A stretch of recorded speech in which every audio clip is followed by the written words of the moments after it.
ও মদিনার মাটি রে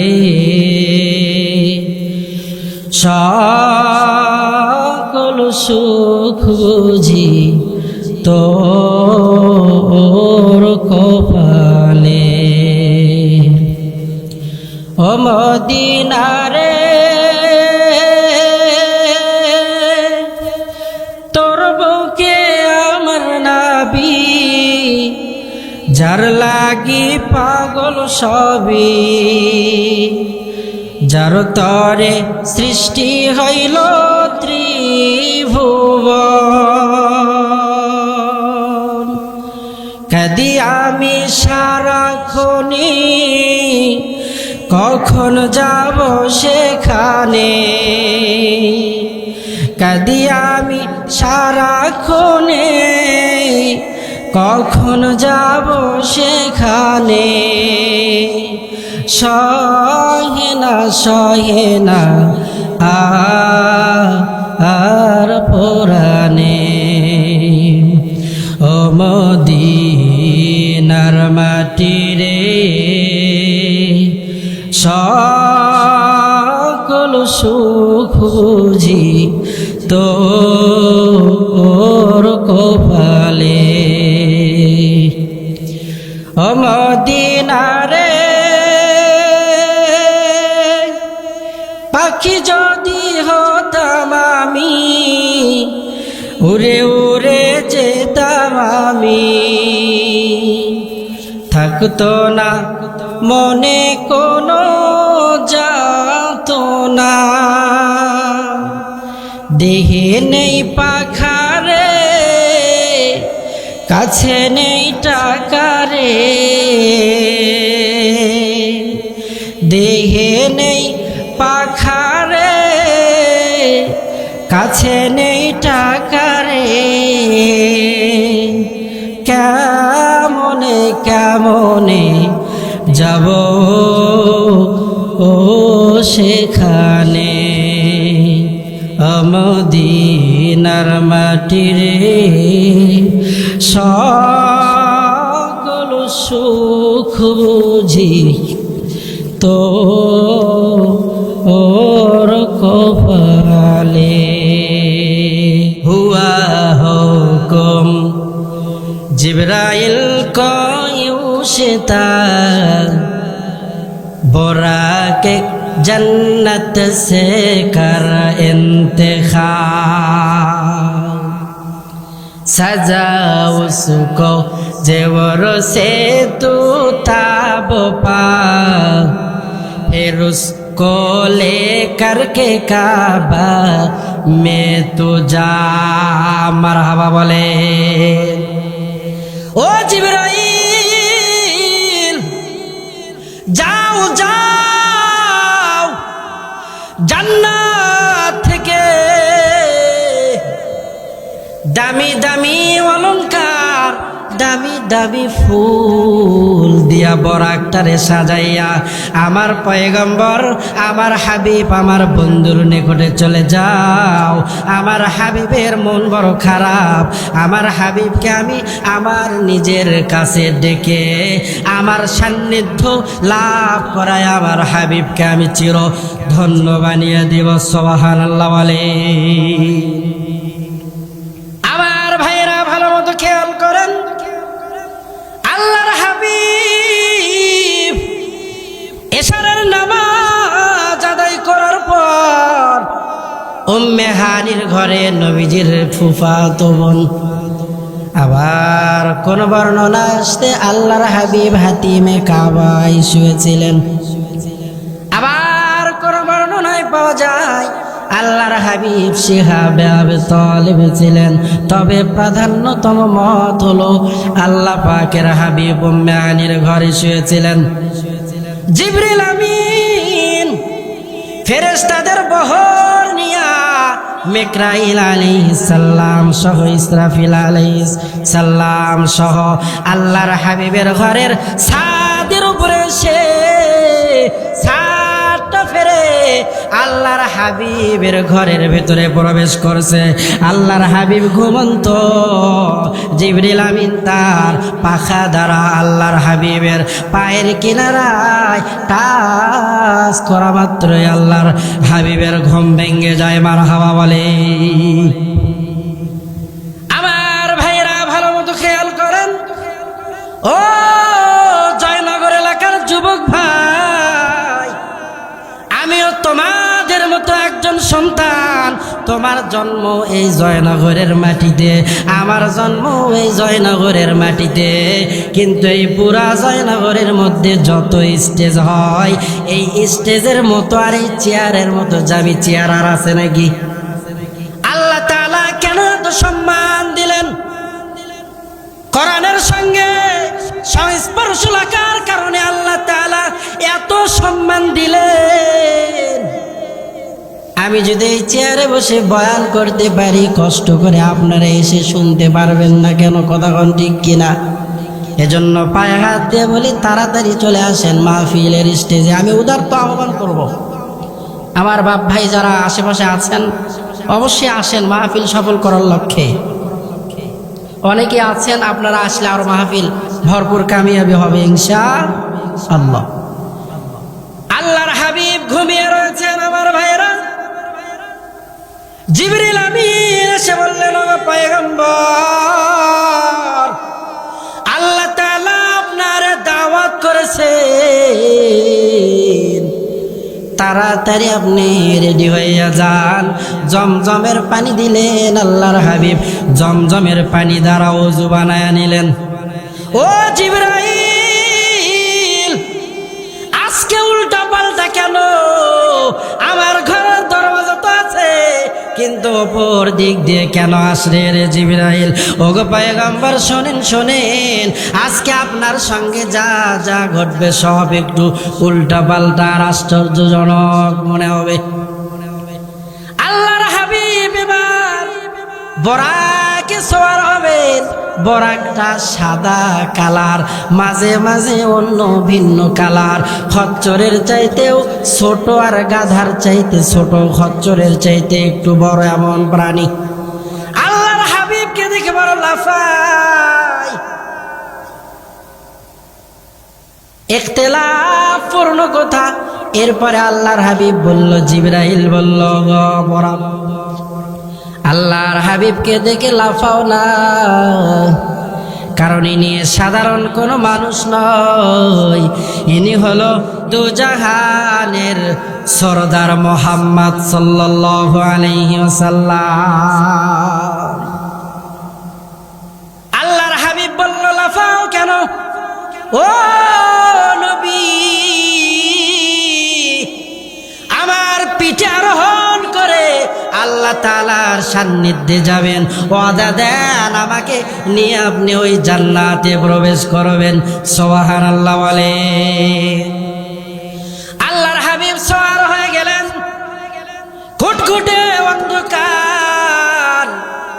কিছু দূর যাওয়ার পরে জিবরিল আমিন বললেন, নবী এখানে নামেন, 2 রাকাত নামাজ আদায় করেন। এটা কোন জায়গা? বলে ইয়াসরিব। কিছুদিন পর কাফের বেঈমানদের অত্যাচারে আপনার জন্মভূমি মক্কাতে থাকতে পারবেন না। ওগো আল্লাহর হাবিব, আপনাকে দেশ ত্যাগ করে এই মদিনায় আসতে হবে। দেশ ত্যাগ মানুষ করে কিনা? আমাদের রাষ্ট্রীয় জাতীয় সম্পদ মিজানুর রহমান আজহারি সহ অনেকেই দীর্ঘ ফেসিবাদী জালেম শাহীর জামানায় দেশের বাইরে ছিল কিনা? কথা বলেন ঠিক কিনা? অনেকেই দেশের বাইরে ছিল। কেন কেন? ওই জালেম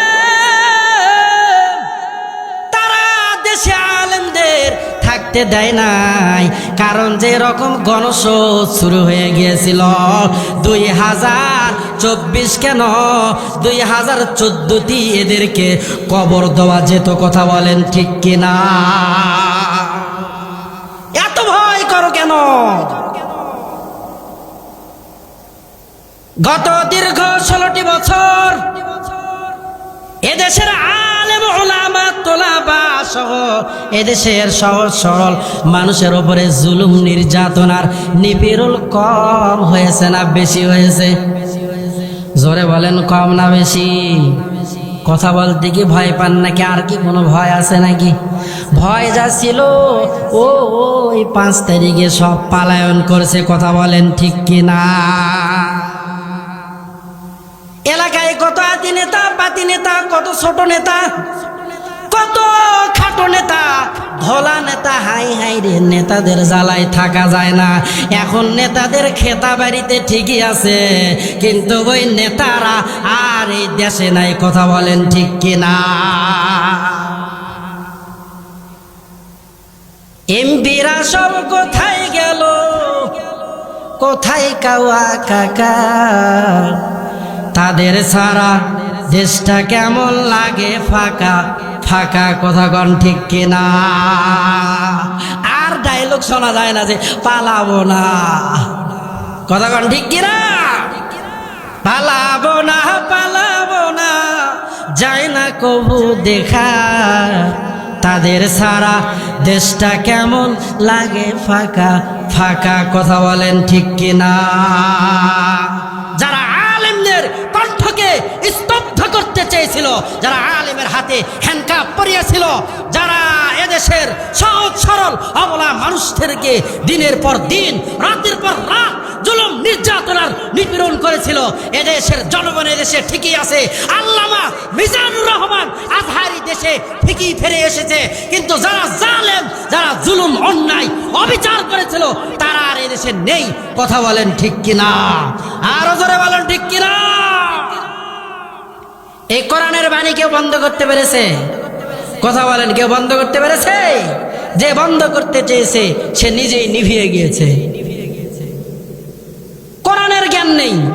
কোরআনের জ্ঞান থাকলে কি এই কথা কেউ বলতে পারে যে কোরআনে রাজনীতি নাই? এই কথা কেউ বলতে পারে? কোরআনে রাজনীতি আছে, কিন্তু তোমার কোরআনের সঙ্গে সম্পর্ক নাই। কথা বলেন ঠিক কিনা? মাথা বেশি পাগলা করিও না। দীর্ঘ 16টি বছর ফেসিবাদী জালেম শাহী ক্ষমতার মসনদে বসেছিল।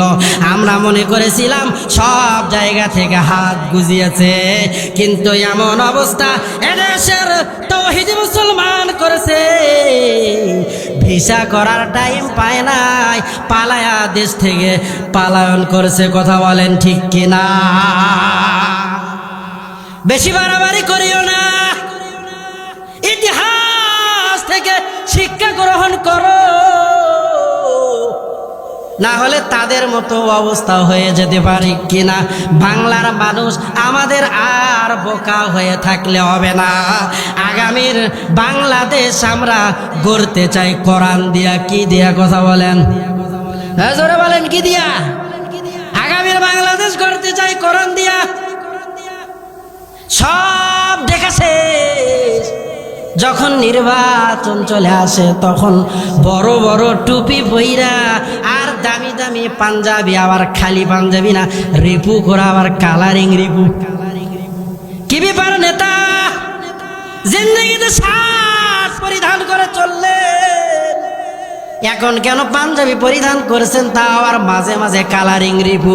এরে তোমরা জানো না, এদেশের মানুষদেরকে ধোকা দিতে গেলে কালারিং পাঞ্জাবি ছাড়ার, যার কপালে জীবনে সেজদা লাগে না, যার মাথায় জীবনে টুপি লাগে না, ওই চান্দেও তার টাক ঢাকার জন্য টুপি পরে। কথা বলেন ঠিক কিনা? সত্যি কথা একটু তিতা তিতা লাগে। কি লাগে? আমার ভাইরা, আল্লাহর হাবিব ওই মদিনায় চলে গেলে। ওগো আল্লাহর হাবিব, এই অত্যাচারে আপনি মক্কাতে থাকতে পারবেন না, মদিনায় চলে আসতে হবে। এরপরে আল্লাহর হাবিবকে নিয়ে বহুতর বেস্তর আলোচনা, বলার টাইম নাই। আল্লাহর হাবিবকে নিয়ে চলে গেলেন তুর পাহাড়ে, সেখান থেকে মসজিদ আকসায় নিয়ে গেলেন।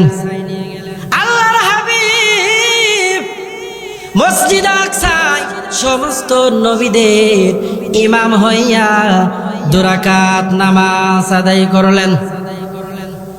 এবার আল্লাহর হাবিবকে নিয়া জিবরাইল আলাইহিস সালাম আসমানের দিকে রওনা হয়ে যাইতেছেন। কারণ আল্লাহ তাআলা আমার হাবিবকে দাওয়াত করেছেন। কি করেছেন? কথা বলেন, কি করেছেন? আল্লাহর হাবিব জিবরিল আমিন সহ ওই বোরাকের উপরে চড়িয়া প্রথম আসমান 500 বছরের দূরত্ব সমান 13 কোটি 30 লক্ষ মাইল কম বেশি এত দূর রাস্তা অতিক্রম করে প্রথম আসমানের দরওয়াজার সামনে ওই প্রথম আসমানের 2টি দরওয়াজা। একটি দরওয়াজা হলো আল্লাহ তাআলা 2টি দরওয়াজাকে 2টি তালা মেরে রেখেছে। দরওয়াজাগুলো জমরত ইয়াকুর পাথর দ্বারা নির্মাণ করা। আর দরওয়াজার সামনে আল্লাহ তাআলা নূরের 2টি তালা মেরে রেখেছে। সুবহানাল্লাহ বলে। আমার ভাইরা ভালো মতো খেয়াল করেন, জিবরাইল আলাইহিস সালাম বলল, দ্বাররক্ষী ইসমাইল তাড়াতাড়ি দরওয়াজা খোলো রে, তাকিয়ে দেখো কে আসছে রে। জিবরাইল আলাইহিস সালাম বলার পরে ভেতর থেকে দ্বাররক্ষী ইসমাইল ডাক দিয়ে বলে, ওগো জিবরাইল ভাই, তোমারে তো একা দেখি না, তোমার সঙ্গে কাকে দেখা যায়? জিবরিল আমিন বলল, আনা জিবরাইল হুয়া মুহাম্মদ। তাড়াতাড়ি চাবি দাও, আল্লাহ তাআলা তার হাবিবকে তার সান্নিধ্য লাভ করার জন্য দাওয়াত করেছে। ভেতর থেকে আওয়াজ আসে, চাবি তো আমার কাছে নাই। তাহলে চাবি কার কাছে? চাবি ওই মুহাম্মাদের কাছে। আল্লাহর হাবিব সোনার সঙ্গে বারবার হাতের দিকে তাকায়, হাত 2টা খালি। ভেতর থেকে আওয়াজ আসে, ওগো পয়গম্বর, আপনার হাত খালি হলে কি হবে? আপনার মুখে তো আল্লাহ তাআলা বিসমিল্লাহ দিয়েছে, আপনি বিসমিল্লাহ বলে তালায় হাত দেন। তালায় হাত দেওয়ার সঙ্গে সঙ্গে আমার আল্লাহ নূরের তালাটারে ওপেন করে দিবে। আল্লাহর হাবিব বিসমিল্লাহ বলে হাত দেওয়ার সঙ্গে সঙ্গে তালা খুলে গেল, ভেতরে প্রবেশ করলেন। জিবরিল আমিনকে বলল, জিবরাইল ভাই, এই 2টি দরওয়াজার কাম কি? জিবরাইল আলাইহিস সালাম এবার বলল, একটি দরওয়াজা দিয়ে আল্লাহ তাআলা বনি আদমের ইবাদতগুলো উপরে উঠায় নেয়, আর একটি দরওয়াজা দিয়ে আল্লাহ তাআলা সমস্ত মাখলুকের খানার ইন্তজাম করে। সুবহানাল্লাহ বলে। আমার ভাইরা ভালো মতো খেয়াল করেন, আল্লাহ রাব্বুল আলামিন আল্লাহ পাকের হাবিবকে প্রথম আসমানে নিয়ে গেলেন। প্রথম আসমানের নাম আর-রাকি। প্রথম আসমানটা সাদা মার্বেল দিয়ে আল্লাহ পাক তৈরি করেছেন। কি মার্বেল দিয়ে? কথা বলেন, কি মার্বেল দিয়ে? সাদা মার্বেল দিয়ে আল্লাহ তাআলা প্রথম আসমানটারে সৃষ্টি করেছেন। কিন্তু আমরা যখন নিচ থেকে উপরের দিকে তাকাই, আমাদের চোখে নীল নীল পড়ে কিনা? কথা বলেন, নীল নীল পড়ে কিনা? কেন? আল্লাহ তাআলা এই সাদা মার্বেল পাথরের উপরে বিশাল সুবিশাল সমুদ্র বানিয়েছেন। সমুদ্রের পানি হলো নীল। এই জন্য আমরা যখন দুনিয়া থেকে আসমানের দিকে তাকাই, তখন আসমানটা নীল নীল দেখা যায় কিনা? প্রথম আসমানটা আল্লাহ তাআলা দুধের মতো সাদা করে বানিয়েছেন। আল্লাহর হাবিব প্রথম আসমানে পয়গম্বর আদমের সঙ্গে দেখা করার পরে দ্বিতীয় আসমানের দিকে রওনা হলেন। 500 বছরের পুর পেরিয়ে 500 বছরের ফাঁকা জায়গা পেরিয়ে আবারও দ্বিতীয় আসমানের সামনে দুইটি দরওয়াজা আল্লাহ তাআলা বিসমিল্লাহর মাধ্যমে খুলে দিলেন। দ্বিতীয় আসমানে যাওয়ার পরে ঈসা নবীর সঙ্গে আল্লাহ পাকের হাবিবের দেখা। তৃতীয় আসমানে যাওয়ার পরে আল্লাহ তাআলা নবী ইউসুফের সঙ্গে আমার হাবিব, আমার পয়গম্বর, আমাদের নেতা মুহাম্মদ সাল্লাল্লাহু আলাইহি ওয়াসাল্লামের সাক্ষাৎ করায় দিলেন। সুবহানাল্লাহ বলেন। আমার ভাইয়েরা, আল্লাহর হাবিব পয়গম্বর ইউসুফের চেহারার দিকে তাকালে আর মনে মনে ভাবলেন, আরে আল্লাহ মনে হয় দুনিয়ার অর্ধেক সৌন্দর্য এই নবী ইউসুফ রে দান করেছে। আল্লাহর নবীর চেহারা একবার হাসে, আবার চেহারাটা একটু মলিন হয়ে যায়। আল্লাহ তাআলা তার বন্ধুর ভেতরের খবর জানেন কিনা বলেন। ও হাবিব, আপনার মন খারাপ কেন? আল্লাহ তাআলা আপনি নবী ইউসুফ রে এত সৌন্দর্য দান করেছেন, আমার উম্মতের চেহারা তো খারাপ। আল্লাহ জানিয়ে দিলেন, হাবিব চিন্তা করার কোনো কারণ নাই। আপনার উম্মতের মধ্যে যারা আমি আল্লাহ তাআলার বহুবিধ নিয়ামতের জান্নাতে দাখিল হবে, তাদের চেহারা পয়গম্বর ইউসুফের চাইতেও বেশি সুন্দর হবে। সুবহানাল্লাহ বলে। মন খারাপের আর কোনো কারণ আছে? আল্লাহর হাবিব চতুর্থ আসমানে গেলেন। চতুর্থ আসমানে যাওয়ার পরে ইদ্রিস আলাইহিস সালামের সঙ্গে দেখা সাক্ষাৎ হয়ে গেল।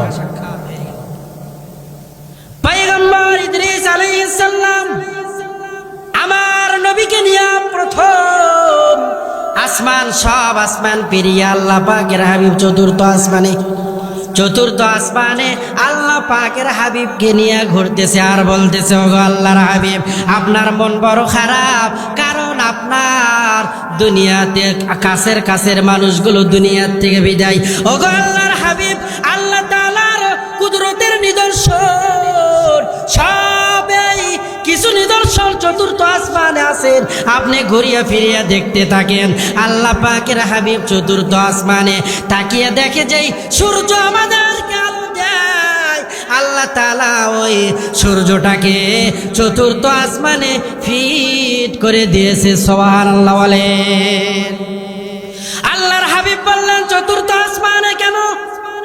আল্লাহ তাআলা জানিয়ে দিলেন, হাবিব চতুর্থ আসমানের যেখানে রাখছি এখান থেকে 100 পরিমাণ ওপরে দিলে মুহূর্তের মধ্যে পুরো জমিনটা বরফ হয়ে যাবে। আবার 100 পরিমাণ যদি নিচে দেই তাহলে মুহূর্তের মধ্যে পুরো জমিনটা পুড়ে আংরা হয়ে যাবে। আল্লাহর হাবিব সূর্যের দিকে তাকালেন, 11টা মুখ উপরের দিকে আর একটা মুখ হলো নিচের দিকে, তাও আবার ডাইরেক্ট আলো দেয় না। হাজারো লক্ষ লক্ষ ফেরেশতারা সূর্যের মুখে পানি ঢালে। আল্লাহর হাবিব বললেন, পানি ঢালার পিছনে কারণ কি? ওগো আল্লাহর হাবিব, দুনিয়াতে তাকিয়ে দেখেন কত মানুষ মাঠে ময়দানে কাজ করে, কত পশু প্রাণী জঙ্গলার মধ্যে আছে, তাদের মাথায় যেন ডাইরেক্টলি সূর্যের আলো না পড়ে। আল্লাহ তাআলা এই জন্য এই সূর্যের আলোর মুখে হাজারো লক্ষ কোটি ফেরেশতা আল্লাহ তাআলা নিযুক্ত করে রেখেছে। হাকিকত সে তো দুনিয়া বেখবর হায়, দুনিয়া কি নুমাইশ পর নজর হায়, নমি গুয়াম কে আজ দুনিয়া জুদা বাস বাহার কারে কে বাসি বা খোদা বাস, চিস্তে দুনিয়া আজ খোদা গা ফেল বুদান মে কমাসু নকরা ফর জিন্দুজা। ওগো আল্লাহর হাবিব, কি দেখেন? মানুষকে দেখি না, না কি দেখেন? আল্লাহ আমি তো মানুষকেই দেখি। আল্লাহ তাআলা জানিয়ে দেন শুধু মানুষকে দেখেন না, মানুষের মাথার উপরে আপনি চুল দেখেন। আগে আপনি মানুষ দেখেন না, আগে আপনি চুল দেখেন। ওগো আল্লাহর হাবিব, মানুষের মাথার উপরে ডাইরেক্ট ওই সূর্যের আলো পড়ে মানুষ কষ্ট পাবে। এই জন্য আমি আল্লাহ তাআলা মানুষের মাথার উপরে আমি আল্লাহ তাআলা চুল দ্বারা কাভারিং করে দিলাম। সুবহানাল্লাহ বলেন। কাদের কুদ রত্তু দারি বর কামাল আনতা রব্বি আনতা হাসবি জুল জালাল। পড়েন পড়েন। কাদের কুদ রত্তু দারি বর কামাল আনতা রব্বি আনতা হাসবি জুল জালাল। তুহি কাদের জলিলুল্লাহ জাহাদান বাহর হালে তুহি মেরা নিগাহবান। ওগো হাবিব, জঙ্গলায় কি দেখেন? পশু দেখি, কিন্তু পশুর শরীরের ভেতরে আল্লাহ তাআলা চামড়া দিয়েছেন কিনা? পশম আছে না নাই? আছে না নাই? কথা বলেন। কেন আল্লাহ তাআলা পশম দিলেন? যাতে করে সূর্যের আলো ডাইরেক্ট পশু পাখির গায়ের উপরে না পড়ে। আল্লাহ পাক কত বড় বানানেওয়ালা। আল্লাহর হাবিব পঞ্চম আসমানে চলে গেলেন। এই সূর্যের মধ্যে আল্লাহ তাআলা 7টি রং রেখেছে। কয়টি রং? যত ফল ফ্রুট আছে সব ফল ফ্রুটের মধ্যে আল্লাহ তাআলা রং লাগায় সূর্যের দ্বারা। এই সূর্য এই পৃথিবী থেকে 13 লক্ষ গুণ বড়। এই পৃথিবী থেকে এই সূর্য 13 লক্ষ গুণ বড়। আর ওই চন্দ্র এই পৃথিবী থেকে 50 গুণ ছোট। কত গুণ ছোট? যেখানে সূর্যের তাপ লাগে সেখানকার ফলের কালার গুলো টকটকা হয়। কথা কোন ঠিক কিনা? আর যেখানে চন্দ্রের আলো লাগে আল্লাহ তাআলা ওই ফলের ভিতরে স্বাদ কম দেন না বেশি দেন? জোরে বলেন, কম দেন না বেশি দেন? আল্লাহর হাবিব পঞ্চম আসমানে পয়গম্বর হারুনের সঙ্গে দেখা, ষষ্ঠম আসমানে নবী মূসার সঙ্গে দেখা। আল্লাহ তাআলা দ্বিতীয় আসমান বানিয়েছেন লোহা দ্বারা, তৃতীয় আসমান বানিয়েছেন তামা দ্বারা, চতুর্থ আসমান আল্লাহ বানিয়েছেন রূপা দ্বারা, পঞ্চম আসমান আল্লাহ তাআলা বানিয়েছেন স্বর্ণ দ্বারা, ষষ্ঠ আসমান আল্লাহ তাআলা বানিয়েছেন মুক্তা দ্বারা। এবার আল্লাহ পাকের হাবিব ও সপ্তম আসমানে চলে গেলেন। যাওয়ার পরে আল্লাহর হাবিব তাকিয়ে দেখে আল্লাহ তাআলা সপ্তম আসমান বানিয়েছে হলো লাল ইয়াকুত পাথর দ্বারা। সুবহানাল্লাহ বলেন। সপ্তম আসমানে যাওয়ার পরে বাইতুল মামুর, আমাদের কাবা শরীফ বরাবর উপরে বাইতুল মামুর আল্লাহ তাআলা কত ফেরেশতা বানিয়েছে জানেন? একবার এই বাইতুল মামুর যেই ফেরেশতা তওয়াফ করার সুযোগ পায় কিয়ামত পর্যন্ত ওই ফেরেশতা আর এই বাইতুল মামুর তওয়াফ করার সুযোগ পাবে না। আমাদের কাবা হচ্ছে কোথায়? মক্কাতে। আর ফেরেশতাদের কাবা ওই বাইতুল মামুর 7 আসমানের উপরে। আল্লাহর হাবিব তাকিয়ে দেখলেন পয়গম্বর ইব্রাহিম জাতির পিতাকে, কথা কয় না, জাতির পিতাকে মিল্লাতা বিকুম ইব্রাহিম হুয়া সাম্মাকুমুল মুসলিমিন। আল্লাহু আকবার বলেন। জাতির পিতা ইব্রাহিম, আমরা গততে দেখেছি জাতির পিতা নাকি শেখ সাহেব। যারা জাতির পিতা শেখ সাহেবকে মেনেছে, আমরা স্পষ্ট ভাষায় বলতে চাই তোমার দুনিয়াও বরবাদ, তোমার আখিরাতও বরবাদ। কারণ কোরআনের বিপক্ষে তোমার রায়। কোরআন বলে জাতির পিতা নবী ইব্রাহিম, তুমি বলো জাতির পিতা শেখ সাহেব। তোমার চাইতে বড় জালেম, তোমার তোমার চাইতে বড় জাহান্নামী আর কে হতে পারে যে তুমি নবী ইব্রাহিমকে জাতির পিতা না মেনে শেখ সাহেবকে জাতির পিতা মানো? এমন মানুষ এই দেশে আছে না নাই? নাই নাই, আসিল কি আসিল আর নাই। কথা কোন ঠিক কিনা? আল্লাহর হাবিব পয়গম্বর ইব্রাহিম ছোট ছোট বাচ্চাদেরকে পড়ায়। পয়গম্বর বললেন এরা কারা?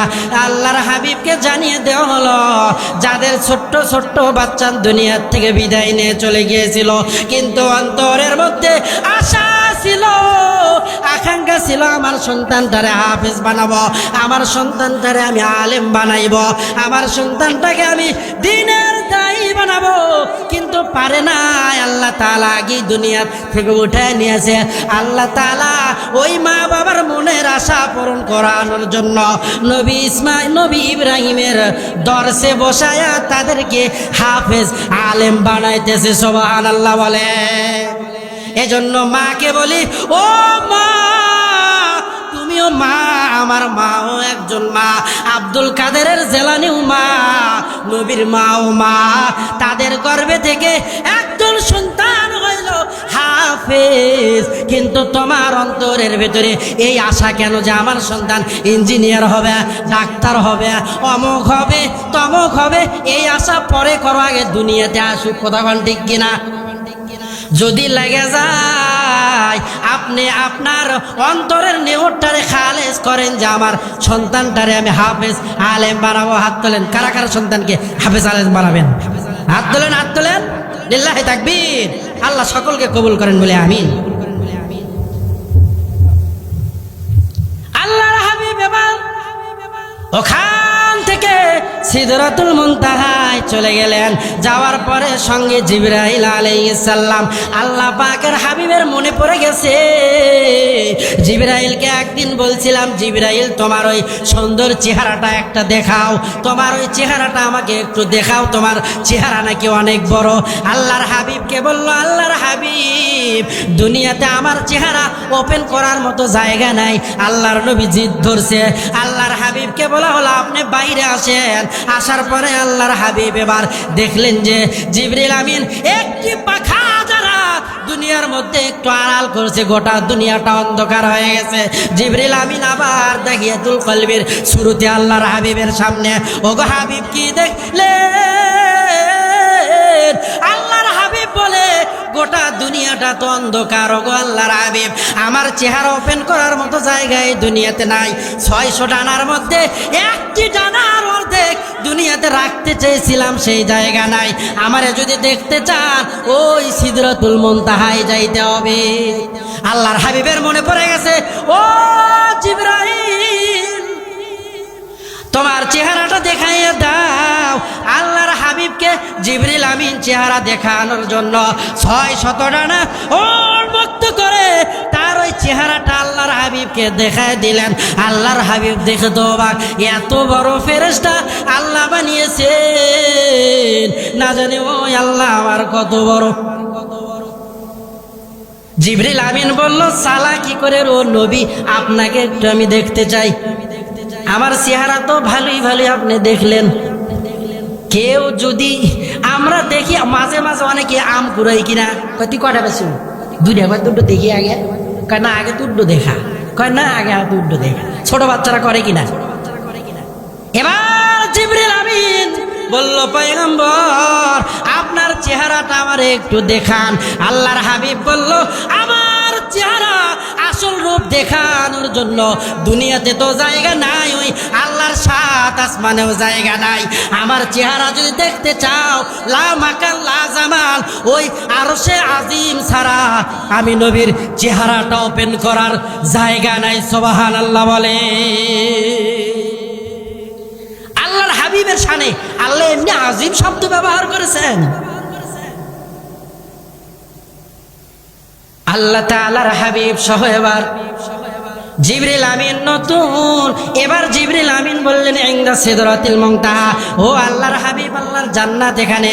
আল্লাহ জানিয়ে দিলেন, ইনদা সিদরাতুল মুনতাহা, ইনদাহা জান্নাতুল মাওয়া।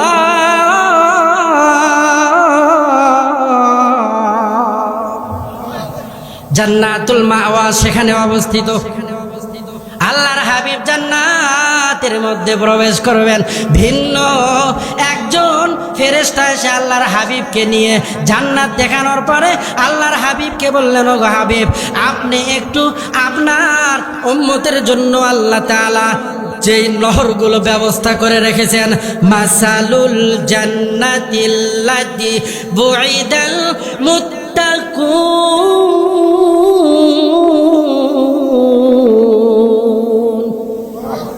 ফিহা আনহারুম মিন মাইন গায়রি আসিন। আল্লাহ তাআলা ওই সাত আসমানের উপরে আলাদা ভিন্ন একটা সাদা গম্বুজ করেছে। গম্বুজের দরওয়াজায় দুইটি তালা। আল্লাহর হাবিব বিসমিল্লাহ বলে হাত দেওয়ার সঙ্গে সঙ্গে ওই তালাটা ওপেন হয়ে গেল। আল্লাহর হাবিব এবার তাকিয়ে দেখেন, নারায়ে তাকবীর। আল্লাহর হাবিব এবার ডাক দিয়ে বললেন, ওগো ফেরেশতা, আমি আল্লাহ তাআলার কুদরত গুলো দেখতে চাই। আল্লাহর ফেরেশতা ডাক দিয়ে বলল, আমার পাখার উপরে আপনি ভর করেন। আল্লাহর হাবিব পাখার উপরে ভর করে ওই গম্বুজের প্রথম কর্নারে গেলেন। তাকিয়ে দেখে আল্লাহ তাআলা বিসমিল্লাহ শব্দের মিম থেকে আনহারুম মিন মাইন গায়রি আসিন, মানুষের জন্য পানির নহরের ব্যবস্থা করেছে। সুবহানাল্লাহ বলে। আল্লাহর হাবিব এবার দ্বিতীয় কর্নারে গেলেন। যাওয়ার পর তাকিয়ে দেখে আল্লাহ তাআলা আল্লাহ শব্দের লাম থেকে মানুষের জন্য দুধের নহরকে জারি করে দিয়েছে। আল্লাহর হাবিব তৃতীয় কর্নারে চলে গেলেন। ওয়ানহারুম মিন লাবানিন লাম ইয়াতাগায়্যার তা'আমুহু ওয়ানহারুম মিন খামরিন লাযযাতিল লিশ-শারিবিন। আল্লাহ তাআলা তৃতীয় কর্নারে রহমান শব্দের মিম থেকে আল্লাহ তাআলা শরাবের নহর জারি করে দিয়েছে। সুবহানাল্লাহ বলে। আল্লাহর হাবিব চতুর্থ কর্নারে গেলেন। যাওয়ার পর তাকিয়ে দেখে আল্লাহ তাআলা রহিম শব্দের মিম থেকে বান্দাদের জন্য মধুর নহরকে জারি করে দিয়েছে। সুবহানাল্লাহ বলে। আল্লাহর হাবিব সব প্রত্যক্ষ করে দেখতেছেন। জান্নাতের মধ্যে গেলেন, আবু বকরের স্থান দেখলেন, ওমরের স্থান দেখলেন, বেলালের স্থান দেখলেন। আল্লাহর হাবিব জান্নাতের মধ্যে যায়, সামনে সামনে বেলালের পায়ের খরমের আওয়াজ শোনা যায়। আল্লাহর হাবিব ডাকতে বলল, বেলাল, ফেরার পরে তুমি কি এমন আমল করো যার কারণে আমি নবীজির আগে তোমার খরমের আওয়াজ ওই জান্নাতের মধ্যে। বেলাল রাদিয়াল্লাহু তাআলা আনহু ডাক দিয়ে বলল, ওগো আল্লাহর হাবিব, আমি তেমন কোনো আমল করি না, তবে আমি যখন ওযু করি তখন 2 রাকাত তাহিয়াতুল ওযু আর মসজিদে ঢোকার পরে দুখুলুল মসজিদ আদায় করি। সুবহানাল্লাহ বলেন। নারায়ে তাকবীর। আজকের মাহফিলের প্রধান বক্তার আগমন। লিল্লাহে তাকবীর। জয়নগরবাসীর পক্ষ থেকে লিল্লাহে তাকবীর। আলহামদুলিল্লাহ, হুজুর চলে এসেছেন। আর কথা লম্বা নয়, সংক্ষিপ্ত সময়ের মধ্যেই শেষ করে দেওয়া হবে। একটু ইতি টানা হোক নাকি? ইনশাআল্লাহ বলেন। আল্লাহ পাকের হাবিব বেলাল রাদিয়াল্লাহু তাআলা আনহু জিজ্ঞাসা করলেন, তুমি কি এমন আমল করো যার কারণে তুমি এই মক্কার জমিনে কিন্তু তোমার পায়ের আওয়াজ ওই জান্নাতের মধ্যে? আল্লাহ পাকের হাবিব বললেন, ইয়া রাসূলুল্লাহ, আমি দুখুলুল মসজিদ পড়ি আর তাহিয়াতুল ওযুর নামাজ আদায় করি। বেলাল রাদিয়াল্লাহু তাআলা আনহু চেহারা ছিল কালো, তার ঈমানটা ছিল ভালো। কি কথা বলেন? চেহারা ছিল কালো, তার ঈমানটা ছিল ভালো। ঈমান এই জন্য আমাদের ঠিক করতে হবে। ঈমান ঠিক, বান্দার সব ঠিক। বান্দার ঈমান নেই, পাহাড় পরিমাণ আমল থেকেও কোনো লাভ নেই। আখলিস দীনাকা ইয়াকফিকাল আমালুল কলিল। দিন আই ঈমান, যার ঈমান ঠিক আছে কাফা ইয়াকফি আমালুল কলিল, অল্প আমলও যদি হয়, ইমান যদি খালেস পিওর হয়, তাহলে অল্প আমল নাজাতের জন্য জারিয়া হবে। কখন? আমার আপনার ইমান ঠিক হবে যখন। আজকে আমাদের ইমানের যে অবস্থা, যদি ডাক আসে ময়দানে ঝাঁপিয়ে পড়তে হবে, কারো খবর নাই, চকির তলে থেকে নারায়ে তাকবীর, এমন মানুষ আছে না নাই? কিন্তু সব ভুলে গিয়ে এবার আমাদের ডাক আসে, যদি আল্লামা মামুনুল হকের পক্ষ থেকে, যদি ডাক আসে শায়েখে চরমনায়ের পক্ষ থেকে, যদি ডাক আসে আমিরে জামাত হেফাজতের পক্ষ থেকে, তাহলে টেকনাফ থেকে তেতুলিয়া পর্যন্ত, পরশা থেকে পাতুরিয়া পর্যন্ত সমস্ত মুমিন মুসলমান একজোট হয়ে এক প্ল্যাটফর্মে এসে ইসলামের পতাকা এদেশে উড়াবই ইনশাআল্লাহ। সবাইকে দেখা শেষ, সব তন্ত্র মন্ত্র সব দেখা শেষ, চাচা বুবু এরপরে ভাই ভাবি সবাইকে দেখা শেষ। আগামীর বাংলাদেশ কোরআনের বাংলাদেশ। আগামীর বাংলাদেশ কিসের বাংলাদেশ? জোরে বলেন, কিসের বাংলাদেশ? কোরআনের বাংলাদেশ। আবারও ভোটের সময় এসে কোন বাটপার, কোন দাগাবাজ যদি এসে আমাদের ভোটকে হরণ করতে চায়, তাহলে তাদের মুখের উপরে বলে দিব, এবার সিল মারবো কোরআনের পক্ষে, এবার সিল মারবো হাদিসের পক্ষে। আমরা কোরআন দিয়ে রাষ্ট্র পরিচালনা করতে চাই। তোমাদের মুখে অনেক চাপাবাজি শুনেছি, মদিনার সনদে দেশ চালাবে বলে এদেশের মধ্যে ফেরাউন আর নমরুদের শাসন তোমরা জারি করেছিলে। গত দীর্ঘ 15টি বছর আমাদের উপরে যেই রকম জুলুম নির্যাতনার নিপীড়নের স্টিম রোলার চালানো হয়েছে, এটা জাহিলিয়াতের বর্বরতার অসভ্যতাকেও হার মানায়। কথা বলে ঠিক কিনা? এজন্য আসুন সব ভুলে গিয়ে কোরআন দিয়ে দেশ চালানোর জন্য আলেম ওলামাদের সঙ্গে আছেন তো? কে কে আছেন হাত উঠান, লিল্লাহি তাকবীর। আল্লাহ আমাদের কবুল করুন বলে আমিন।